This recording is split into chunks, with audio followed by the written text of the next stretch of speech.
Buenas noches. Hoy un día de paros en nuestro país. A esta hora se concentran más de 4.000 campesinos en la vía que de Villavicencio conduce a Bogotá. A todo esto se suma una situación inusual registrada en la vía Bogotá-Villavicencio. Pues allí un grupo de manifestantes retuvo a 4 policías que luego fueron intercambiados por detenidos en los choques con las autoridades. ¿Cómo se dio esta negociación? Vamos en vivo con Rubén Darío Bayona. Buenas noches, Rubén, ¿y qué es lo último? María Lucía, Jorge Alfredo, televidentes, buenas noches. Pues cuando poco a poco ha retornado la calma en este sector, precisamente el hecho más importante es el que ustedes muy bien han señalado, y es el intercambio que se dio entre uniformados y entre los manifestantes. Pues producto de los disturbios registrados en horas de la mañana, 4 uniformados fueron retenidos y 26 personas fueron capturadas. Ya en horas de la tarde, a través de una mesa de concertación, los uniformados retenidos volvieron a manos de la policía y las 26 personas capturadas, por supuesto, volvieron con los campesinos. Así transcurrió esta jornada. Veamos el informe. Los desórdenes en este punto del Pipiral, en la vía entre Bogotá y Villavicencio, comenzaron muy temprano. En medio de las protestas fueron retenidos algunos policías por parte de los manifestantes y 26 personas fueron capturadas por las autoridades. Somos 4 policías retenidos acá, 4 policías retenidos. Aquí hay niños, aquí hay mujeres, que tengan las acciones ya. Nuestro personal también lo necesitamos, nuestro personal que está allá. Ante los disturbios, la vía estuvo cerrada por cerca de 4 horas. Si hay alguna situación de alteración de orden público, pues nos toca intervenir.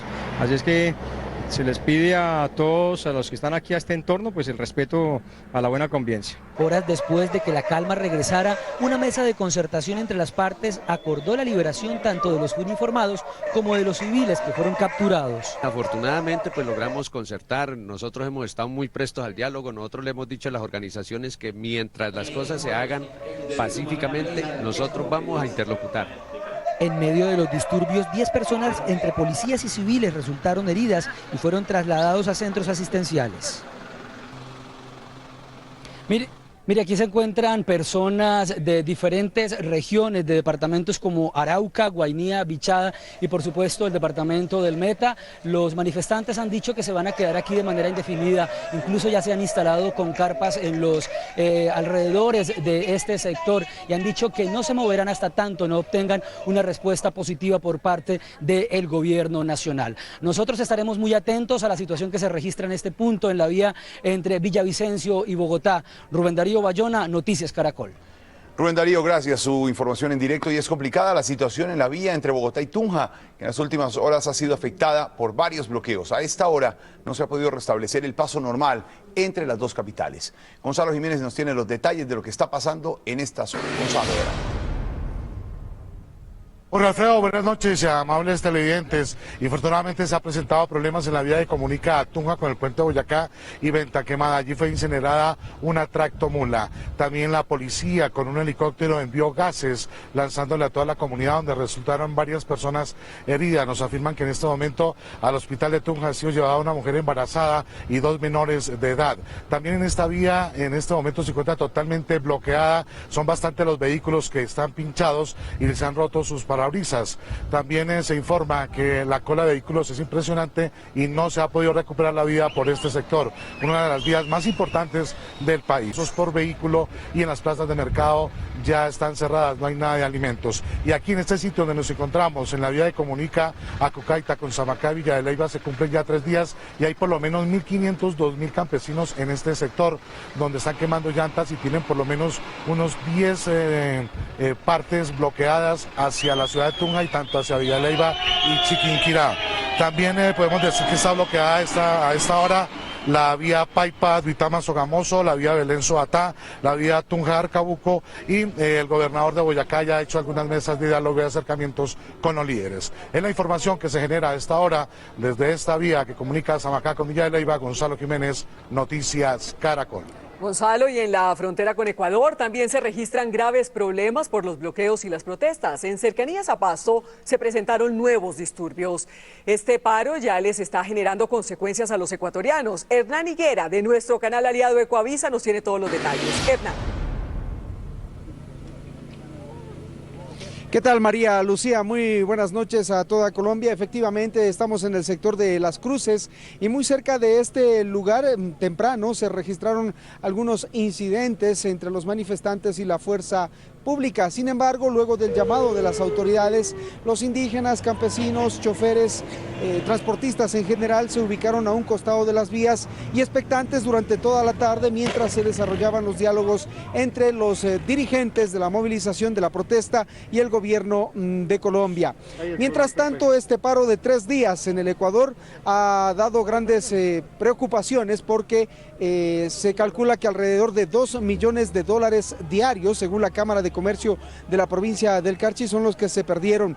Los mercados de la ciudad de Tulcán totalmente vacíos, es decir, con pocos consumidores, y esa precisamente fue la queja de los comerciantes, la escasa presencia de ciudadanos colombianos. De igual manera, los transportistas han señalado y han esperado que el presidente de Colombia, Juan Manuel Santos, pueda resolver de inmediato este problema, pues las consecuencias, sobre todo económicas, han sido muy difíciles de afrontar. Los graneros totalmente abastecidos, pero sin clientes. La situación económica, sobre todo de la provincia del Carchi, se complica a raíz de esta paralización que lleva ya 3 días.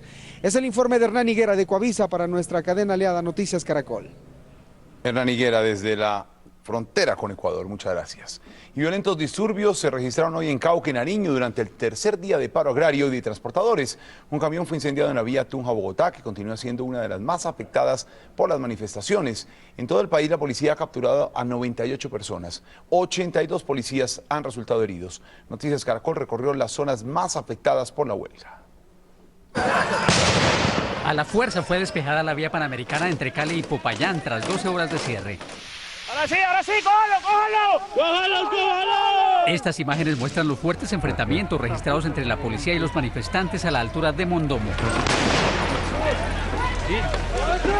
Un policía resultó herido y tuvo que ser trasladado en una ambulancia que llevaba de urgencia a una embarazada.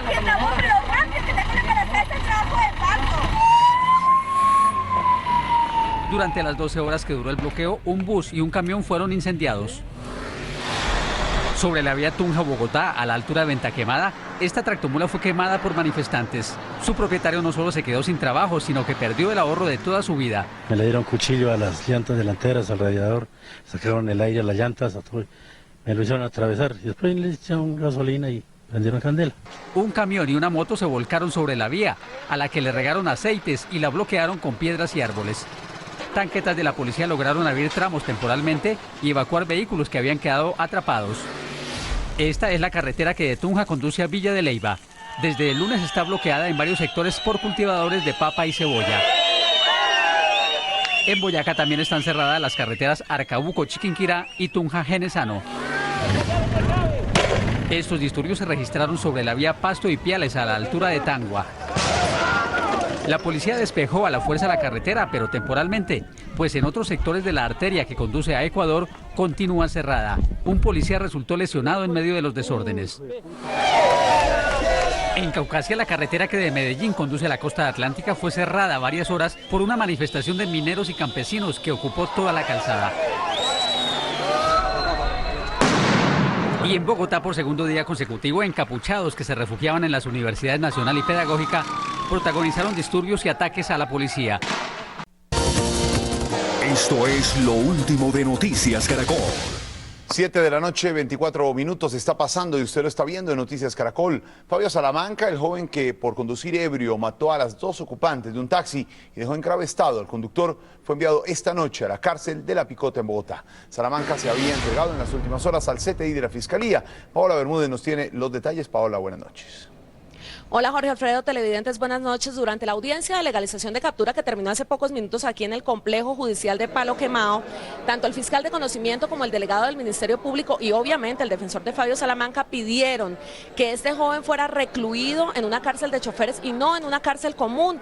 Varios argumentos sustentaron esa petición: que no tenía antecedentes penales, asimismo que se le debe garantizar su seguridad, su dignidad y en general el cumplimiento de los derechos humanos, pero también que él ha mostrado buena voluntad de cumplir cumplir la ley. Prueba de ello fue que se entregó muy temprano hoy ante miembros del CTI de la Fiscalía. A pesar de todo ello, el juez de conocimiento no aceptó esta solicitud, lo envió a la cárcel La Picota. Dijo el juez que no conoce de un lugar que cumpla con todos los requisitos para recluir a infractores de leyes de tránsito, así como tampoco que cumpla con todas las garantías de la medida preventiva que fue solicitada para Fabio Salamanca. El abogado del joven aseguró que este recibió la decisión con tranquilidad y totalmente dispuesto a cumplir con la ley como hasta ahora lo ha venido haciendo.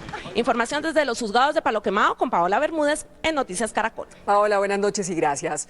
Las familias de Carlos Pizarro, Luis Carlos Galán y Bernardo Jaramillo pidieron a la Fiscalía que después de conocer las coincidencias de sus asesinatos se sepa quiénes son los autores intelectuales. Ellos representan la lucha contra la impunidad en 3 casos que estremecieron a Colombia. Ella es Mariela Barragán, la esposa del desaparecido líder de la Unión Patriótica, Bernardo Jaramillo, asesinado en 1990 por un menor de edad. Yo quiero saber quién dio la orden, los autores intelectuales. Eso es una verdad que quiero tener antes de morir. Ella es María José, hija de Carlos Pizarro, asesinado en un avión, y él es Carlos Fernando Galán, hijo de Luis Carlos Galán. Todos celebraron el anuncio de la Fiscalía de conformar un grupo especial que unan las piezas del rompecabezas de esos crímenes. Los investigadores han encontrado 25 coincidencias en los 3 magnicidios. No puede ser solamente una coincidencia de autores materiales, independientemente si fue el sector narcotraficante o paramilitar, sino cuáles son los autores intelectuales. Entonces allí en ese caso es donde nosotros esperamos avances reales. Si toma esto en serio, pone en contexto y analiza profundamente todas estas coincidencias, va a llegar mucho más fácil a esa verdad, y creo que esto es un paso fundamental en la verdad que necesita el país. La Fiscalía halló que hubo escoltas en común en los esquemas de seguridad de los líderes, que los sicarios operaban de la misma forma y que los autores materiales están muertos. Las familias Jaramillo, Pizarro y Galán esperan conocer la verdad de un interrogante que completa más de 20 años. Delincuentes disfrazados de policías ejecutaron un multimillonario robo de oro y platino en Medellín. Los asaltantes llegaron hasta la bodega de una empresa transportadora de valores y se llevaron el valioso cargamento evaluado en 18.000 millones de pesos. A las 4 de la mañana, 8 ladrones, 3 de ellos disfrazados de policías, ingresaron a esta empresa de transporte de valores. Aprovechando la salida de uno de los funcionarios de la transportadora de valores, que salió a tapar su moto, a cubrir su moto, al ingresar pidió que le abrieran de nuevo, y ese momento es aprovechado por los delincuentes para presionar el ingreso al establecimiento. Los ladrones se llevaron 6 canecas que contenían oro y platino, metales que estaban listos para ser enviados a Nueva York. Entendemos que fueron 6 canecas de estas las que se llevaron y las embarcaron en un automóvil Optra. El material está evaluado en 18.000 millones de pesos. Ya van 3 robos de este tipo a empresas de oro y platino en Medellín. 2 de estos casos han tenido éxito para los delincuentes. Es por eso que están cambiando las modalidades. Todos los casos continúan en investigación. Informó desde Medellín Diana Pérez, Noticias Caracol. Recuerde que usted nos puede seguir en Twitter en @noticiascaracol.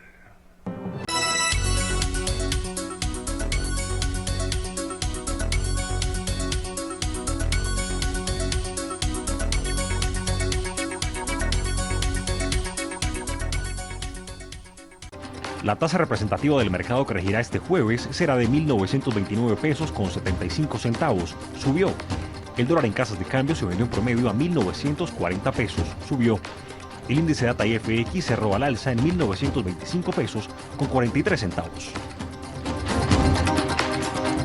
7 de la noche, 39 minutos. Gracias por continuar con nosotros. Un auxiliar de la policía rescató de uno de los ríos más contaminados del país, como es el de Bogotá, a una mujer que cayó a esas aguas, al parecer por accidente en Madrid, Cundinamarca. El hecho quedó grabado en video.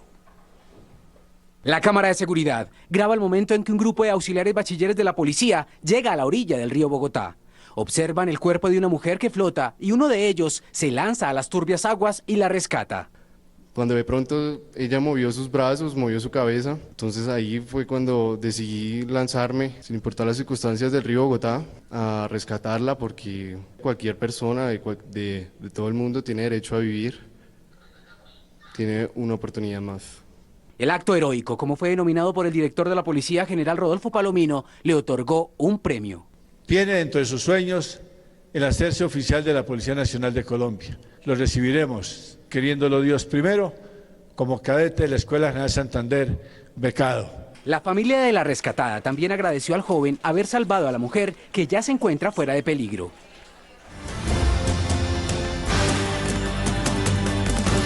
Los expresidentes de Colombia, Ernesto Samper y Andrés Pastrana, coincidieron en afirmar que el gobierno de Juan Manuel Santos debe acatar el fallo del Tribunal Internacional de La Haya, que le quitó 75.000 kilómetros cuadrados de mar al país. El expresidente Andrés Pastrana afirmó que Colombia no tiene una salida distinta a aceptar el fallo para desarrollar una estrategia que le permita recuperar el mar perdido. Desafortunadamente este fallo, que como digo, ninguno coincidimos con él, ninguno, es un fallo inimaginable. No veo muchas cosas distintas a tener que cumplirlo, tristemente hay que decir.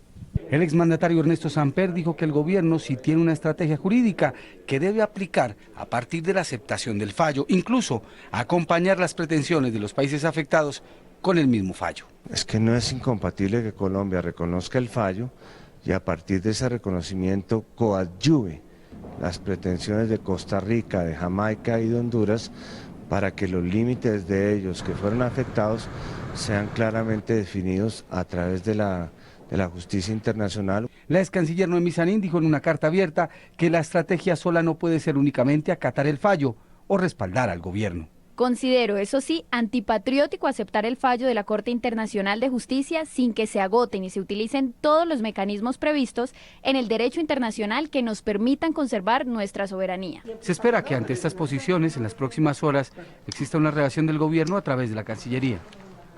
Esta noche, en Última Edición, esperen una completa entrevista con el expresidente Andrés Pastrana sobre este y otros temas de actualidad en el país. Y se iniciaron hoy oficialmente los estudios de suelos para la construcción del metro en Bogotá. En el sector de Kennedy se realizó la primera perforación para determinar las condiciones del terreno de la que sería la primera línea de este sistema en la ciudad. Los estudios, que se deben extender hasta septiembre de 2014, permitirán establecer si los suelos son blandos o rocosos y el tipo de maquinaria que debe ser utilizada para realizar las perforaciones del túnel por donde se desplazarían los trenes. Aquí comienza el fin de más de una década de ver, yo diría más de una década, más de 4 o 5 décadas de ver buses repletos de gente, de observar buses como latas de sardina llevando a la población a sus trabajos o de regreso a su hogar. La Superintendencia de Industria y Comercio formuló pliego de cargos contra 5 empresas productoras de cemento y 14 directivos de las mismas por presuntas violaciones al régimen de libre competencia. De acuerdo con la entidad, entre las medidas investigadas está la fijación en los precios del cemento, así como el reparto de mercados entre los productores del mismo, lo que habría derivado en incrementos injustificados en los precios del cemento, crisis desde el 2010. Las empresas cobijadas con esta medida son Cementos Argos, Cemex Colombia, Holcim, Cementos Tequendama y Cementos San Marcos. Y esta es una buena noticia. 2 fundaciones se unieron para realizar un concurso de cuento y narración oral para personas de 60 años. Esta es la gente que le pone el alma y hace la diferencia en Caracol y Ban Colombia más cerca.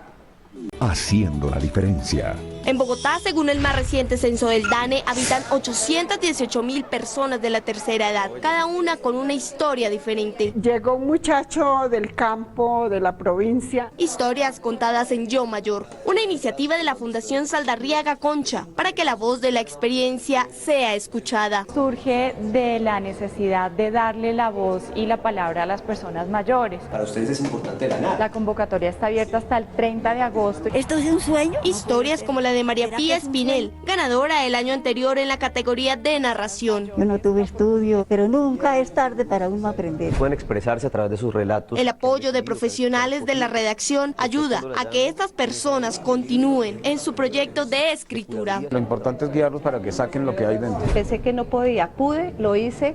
Y gané. Dele a la manzana, dele a la pera, muele el maíz y pégale al banano. Las historias ganadoras serán plasmadas en un libro como este, donde anécdotas, saberes y enseñanzas pasarán como un rico legado a las manos de las nuevas generaciones. Activa el código. Durante el homenaje por los 100 años del nacimiento del expresidente Alfonso López Michelsen, el presidente Juan Manuel Santos destacó el legado del exmandatario y recordó su estirpe liberal. Por eso hoy, como homenaje a su memoria, y en esta universidad de estirpe liberal como la suya y como la mía. Ese como la mía no cayó muy bien en la U. Bueno, ahí se demuestra claramente que el hijo predilecto del presidente Santos se llama el Partido Liberal y el hijo no deseado es el Partido de la U. Tanto alboroto con un presidente de origen liberal. Y por el toldo azul las cosas tampoco andan bien. La excandidata Marta Lucía Ramírez salió a decir que ya es hora de que el Partido Conservador se retire de la unidad nacional. Dijo textualmente, es antinatural, inconveniente y ajeno a las políticas del partido continuar en esa unidad. El run es que la doctora Ramírez está buscando camino hacia el centro democrático del expresidente Uribe. Cala, el programa de CNN en español, tendrá esta y la próxima semana un especial sobre el lanzamiento del bloque CNN Latino en Miami. El presentador Ismael Cala tendrá conversatorios con diferentes personalidades de Latinoamérica y uno de los invitados es Luis Carlos Vélez, director de Noticias Caracol, que trabajó en CNN Internacional y que dará sus puntos de vista sobre la actualidad latinoamericana y el proceso de paz en Colombia. Un perro se ha convertido en toda una celebridad en Estados Unidos. Es Charlie, un león que ladra. Su dueño le hizo un look y lo dejó como ustedes lo ven, hecho un verdadero león. El recomendado de Código, este libro, Escenas de una vida de provincias del Premio Nobel sudafricano Coetzee. Sus memorias noveladas, edita Mondadori. Hasta aquí el Código Caracol.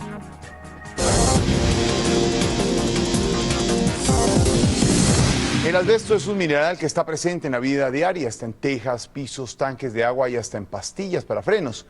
Pues bien, por ser cancerígeno está prohibido en 56 países industrializados. En Colombia su uso es controlado, pero está ahí. Noticias Caracol obtuvo la historia de un colombiano que quiso darle al mundo su último testimonio. Caracol investiga.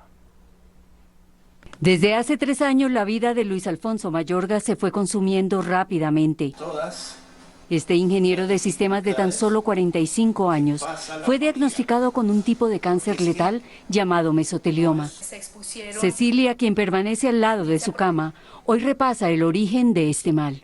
Cuando su padre llegaba del trabajo, su mamá lavaba los overoles, desprendían partículas de asbesto, fibrillas que quedaban suspendidas en el aire, y ellos, siendo niños, jugaban inocentemente creyendo que se trataba de nieve.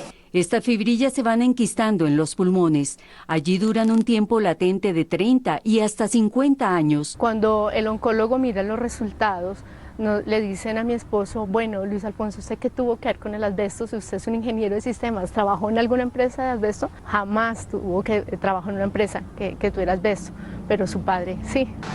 Anita, la madre de Luis, cuenta cómo su esposo Rafael Mayorga, quien fuera operario de una multinacional, murió en el 2000 por mesotelioma. Él trabajaba descargando los bultos de asbesto en la máquina.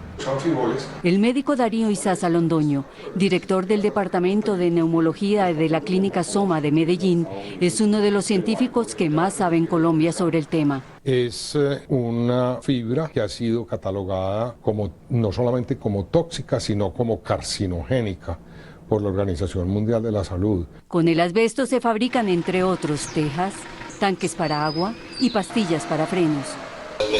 El presidente de Ascolfibras, Jorge Estrada, afirma no desconocer la peligrosidad del mineral, pero tiene otro concepto. La industria colombiana en muchos sectores utiliza sustancias que están clasificadas como carcinogénicas y se utilizan bajo seguridad, cumpliendo regulaciones, cumpliendo normas. Lo cierto es que el rostro de una nueva víctima está entre nosotros.